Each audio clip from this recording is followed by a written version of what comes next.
অনেক দিন ধরেই পনির খাবার খুবই ইচ্ছা করছিল, কিন্তু পনির আবার যাতা করে রান্না করে খেলে হবে না। তো ভাবলাম একটু অন্য রকমভাবেই রান্না করা যাক। আর যেহেতু এখন শীতকাল, বাজারে তো মটর কড়াই আছেই, তাই ভাবলাম চলো একটু মটর পনির করা যাক। আর সাথে ভাবছি একটু পোলাও করব। পোলাওটা আমি খুব একটা বানাই না, তাই আজকে ভাবলাম যে একটু পোলাওই বানানো যাক, দেখি কেমন বানাতে পারি। এদিকে চালটা আমি ভিজিয়ে রেখে দিলাম, কাজু কিশমিশটাও ভিজিয়ে দিয়েছি। আর এখানে পনিরটা আমি এখন কেটে নেব। ফ্রেশ একটা আমুল পনির নিয়েছিলাম। আর ওইদিকে একটু আলু সেদ্ধ বসিয়েছি। আর এদিকে মটর কড়াইগুলো আগে থেকেই ছাড়ানো ছিল, সেইগুলোও আমি দিয়ে দিয়েছি গ্যাসে সিদ্ধ হতে।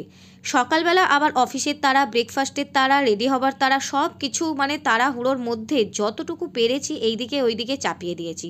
দুদিকে দুটো গ্যাস, ওইদিকে ইন্ডাকশান, এত কিছু চাপালে কি হবে, হাত তো সেই দুটোই। আর এইদিকে আমি চালটা দিয়ে দিয়েছি ভাতের হাঁড়িতে, এর মধ্যে দিয়ে দিচ্ছি একটু হলুদ। যেহেতু বাসন্তী পোলাও বানাচ্ছি, তাই একটু বাসন্তী কালার তো করতেই হবে। আমার কাছে ফুড কালার ছিল না, তাই আমি দিয়ে দিলাম ওর মধ্যে হলুদ। ভাতটা ওইদিকে সিদ্ধ হচ্ছে, আর ওইদিকে আমি পনিরটা বানাবো বলে আদা, রসুন, পেঁয়াজ, টমেটো সব হালকা করে ভেজে নিলাম। আর পনিরটা আমি এইদিকে এখন ঝটপট করে কেটে নিই। আমুলের এই পনিরটা আমার বেশ ভালো লাগে, এটা কিন্তু একদম ভেঙেও যায় না আর কিছু না। তো কড়াইতে তেল দিয়ে একটু তেলটা গরম হতেই পনিরগুলো ওর মধ্যে আমি হালকা করে ভেজে নেব। মোটামুটি ভাজা হয়ে গেছে, একটু লবণ দিয়ে দিয়েছিলাম এর মধ্যে, হালকা হালকা করে ভাজলাম, ভেজে এখন এটা আমি নামিয়ে নেব। আর এই আলুগুলো আমি প্রেশার কুকারে সিদ্ধ করে এখন এতে ভেজে নিচ্ছি। আলুটা ভাজার একটাই কারণ, পনিরটাতে আমি আলুগুলো দেব। করব মটর পনির, আর দিচ্ছি চিকেনের মতো বড় বড় আলু।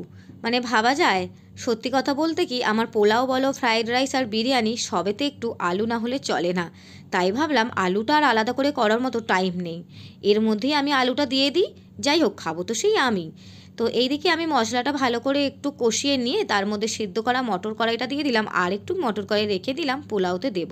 আর এইদিকে ভেজে রাখা আলু আর পনিরটাও ওর মধ্যে দিয়ে দিলাম। সত্যি কথা বলতে খেতে কিন্তু খুব সুন্দর হয়েছিল, আলুটা ওর মধ্যে দিয়েছিলাম বলে কোনো খারাপ কিছুই হয়নি। নামানোর আগে একটু কাঁচা লঙ্কা আর একটু ধনেপাতা দিয়ে নামিয়ে নিলাম। আর দিয়ে দিয়েছিলাম একটু গরম মশলা। এখন আমি এইদিকে পোলাওটা ভেজে নেব। চালটা তো আমি ওইদিকে জল ঝাড়ে রেখে দিয়েছিলাম, এদিকে একটু ঘি দিয়ে ওর মধ্যে গোটা গরম মশলা যা যা ছিল সব দিয়ে, আর কাজু কিশমিশটা ভেজে নিলাম, নিয়ে আর চালটা দিয়ে দিলাম। এর মধ্যে একটু লবণ আর একটু চিনি দিয়ে দেবো। আমি লবণটা যখন ভাতটা হয় তখনই জলের মধ্যে দিয়ে দিয়েছিলাম, তাও এখন একটু অল্প করে দিয়ে দিলাম। দিয়ে আর ওর মধ্যে দিয়ে দিলাম সিদ্ধ করা কড়াইগুলো। চলো এটা আমি এখন একটু ভেজে নিই। আর আমি পোলাও কিন্তু এইভাবেই বানাই। যাই হোক, ফাইনালি আজকে অনেক যুদ্ধ করে পনির আর পোলাওটা বানালাম। তারপরে রান্নাঘরের এই অবস্থা দেখে আমার তো মাথায় হাত, এইসব বাসন মেজে টেজে তারপর আমায় যেতে হবে অফিসে। তো আজকের এই আলু মটর পনির আর সাথে পোলাওয়ের রেসিপি তোমাদের কেমন লাগলো অবশ্যই কমেন্টে